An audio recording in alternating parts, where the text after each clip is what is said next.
for joining me for my second part of my presentation.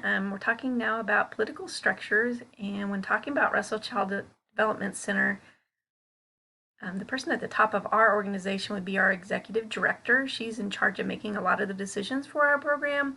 We do have a board of directors that can help her in those decisions, give her information and guide her, but ultimately a lot of the decisions for our program are up to her. Underneath her would be our program administrators, the Tiny K coordinator, which is the position that I am currently filling.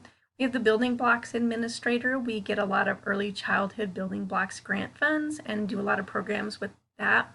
And so we have an administrator for those programs. We also do the food care program for child care providers. So we have a child care program administrator.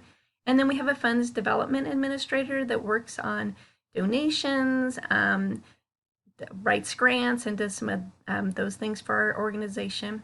In the community, we have the elected officials, USD 457 administration and school board, and then, like I said before, a lot of community organizations that work together to move our community in the right direction for our families and for our students. Next, talking about just social tensions, and I think in the last couple years, a big one for probably everyone has been COVID-19. We've had a lot of tension about that because of the vaccine and mask wearing, so that's been pretty controversial in our community. Another one that I've heard over the last couple years that I've been here is the high school controversy. A lot of people in the community would like to split the high school into two high schools instead of just having one. So that's been a pretty hot topic for several years. Right now, they're still continuing to have just one high school, and I haven't heard a lot of talk about it lately, but it does continue to be a topic of tension. Another social tension in our community would be the racial relations. We do have a lot of different cultural backgrounds in our community, which usually works really, really well, and our community does a great job with all the different cultures. However, sometimes it does cause tension. About three or 4 years ago, there was actually a bombing attempt on the Somalian families in our community, and there was a movie made, a documentary made about it on Hulu called The Informant. It's pretty interesting.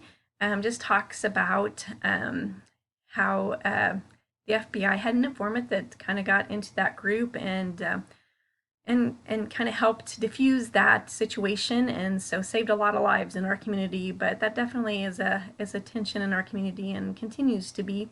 Although, like I said before, I feel like Garden City does a really nice job with cultural, different culture and diversity, but it does sometimes cause tension. Another thing that can cause tension in our community is just the growing economy, which sounds kind of funny that would be a tension, but sometimes it can be with, we have a lot of businesses moving in. We have a kind of a housing shortage, so there's a lot of construction going on, things like that. So that's causing a lot of tension. It's good tension, but it does cause some problems in the community at times.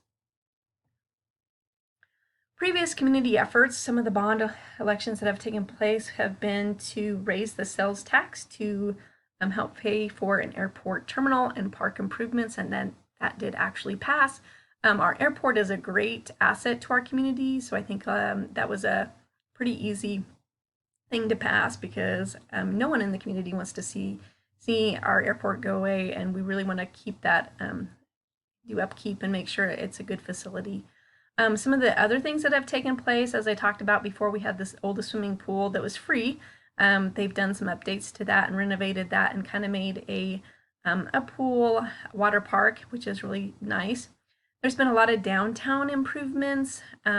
We've also gotten a new shopping center with several new stores and places to eat. So there's a lot of different things happening in our community. Power structure, as I talked about before at Russell Child Development Center, would be our executive director.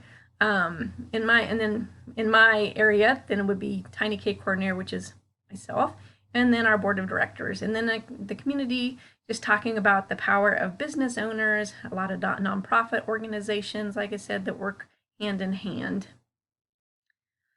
Talking about multicultural issues, like I said before, we have a lot of different cultures in our environment and in our community. So we do a really nice job with making sure that we have translators to talk to our families in their native language. We really learn a lot about our families and their culture as we're doing home visits and are really open to asking them questions. And we also really help our families find resources that they don't know are available in our community, and things that they don't know that they need to be doing. So we really help educate our families when it comes to that as well. Public opinion, how do we know what people think about us? So a lot of our community partners share information with us. A lot of our information is from word of mouth.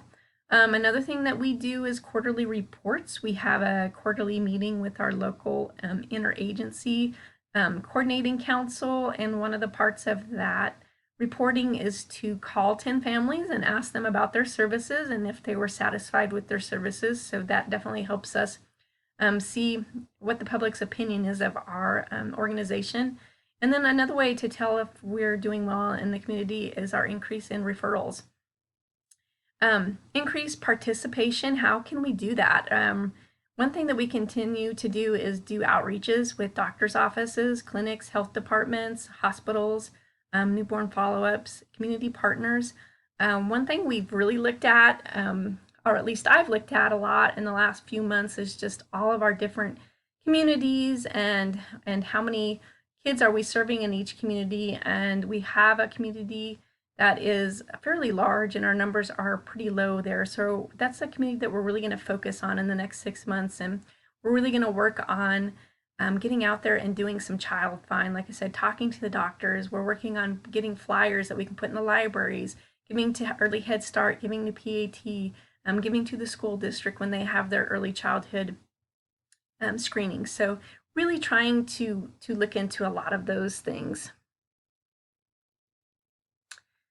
How does this correlate with the outcome that we've done? It gives me the knowledge and gave me the opportunity to take the knowledge about my community and organize that and make decisions for school improvement, increase student learning. How is that relevant for me? This assignment is relevant to my learning because as an administrator, it's my job to find resources in the community and make community partnerships. I need to have information about my community and organizations to build those partnerships and to find resources.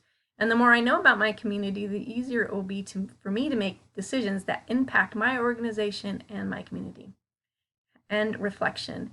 This was a great assignment for me to help me learn more about my community. I have worked at Russell Child Development Center for 15 years, but I just recently moved to Garden City.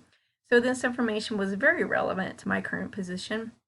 I need to know more about the leaders in my community, the organizations and resources that are available, so I can partner with them to provide the best services to the families we serve.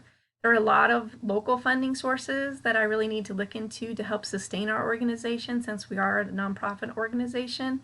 And it can help me also provide excellent service. And this assignment really helped me find a lot of those resources that I didn't know about. And there are my references. Thank you very much for listening to my presentation.